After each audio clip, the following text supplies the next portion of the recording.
किसने मारी थी बेटा? बट पुलिस वालों ने, तीनों पुलिस वालों ने मेरे बट मारे।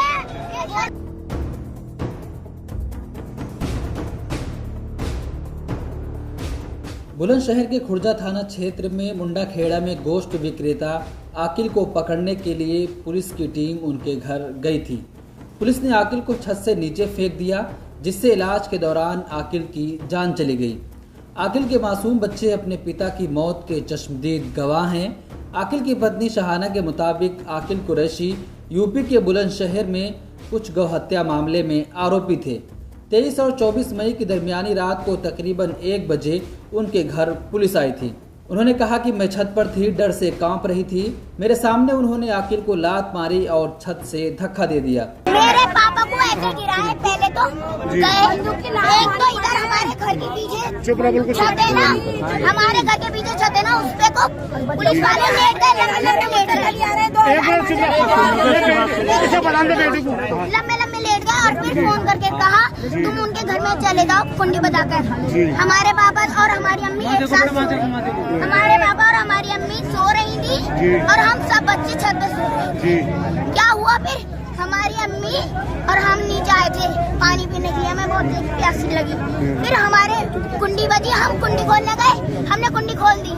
फिर हमारे पापा को पकड़ लिया, गिरबान पकड़ लिया, फिर हाथापाई हुई, बंदूक की बटे मारी सिर में, हमारे पापा की सिर में बंदूक की बटे मारी और हमारे पापा को ऊपर से फेंक दिया। उन्होंने मुझे गाली दी और कहा कि मुझे भी फेंक देंगे। उसके बाद वे चले गए। मेरे बच्चे बहुत छोटे हैं, अब मैं क्या करूं, मुझे कुछ समझ नहीं आ रहा। शहान आगे बताती हैं कि 3 पुलिस वाले आए थे। वो मेरे पति से पैसे मांगने लगे। वो मीट बेचते हैं, इसलिए वो पुलिस वाले हर एक हफ्ते 15 दिन या महीने में पैसा लेने आ जाते हैं। मेरे पति डरे होते थे और पैसे दे देते थे और मुझे ठीक से कोई बात भी नहीं बताते थे। जब मैं उनसे पूछती थी क्यों पैसे दिए तो साफ कोई जवाब नहीं देते थे। शहाना बताती है कि लॉकडाउन की वजह से खाने के लिए पर्याप्त पैसे नहीं थे और मीट की दुकान भी बंद थी। तो जब इस बार उन्होंने 5,000 रुपये मांगे तो मेरे पति ने कहा वो अगली सुबह दे देंगे। पुलिस वाले गुस्सा जाते हैं, उनका कॉलर पकड़ लिया और कहा कि पैसे अभी चाहिए। आकिल ने फिर वही बात दोहराई। उन्होंने आकिल को लात मारा और छत से नीचे फेंक दिया। उनकी पत्नी का कहना है कि ये सारी घटना मैंने खुद अपनी आंख से देखी और यही आरोप आकिल की बेटियां भी दोहराती हैं, जो उस वक्त छत पर मौजूद थीं। परिवार 24 से 27 मई के बीच आकिल को अस्पताल लेकर गया। 27 को दिल्ली के एक अस्पताल में आकिल की मौत हो गई। आकिल के कजिन भाई ताहिर कहते हैं कि वो पुलिस स्टेशन में शिकायत दर्ज कराने गए थे, लेकिन कोई सुनवाई न होने पर वो 29 मई को एसपी क्राइम से मिले। अधिकारी ने कहा कि जांच की जाएगी।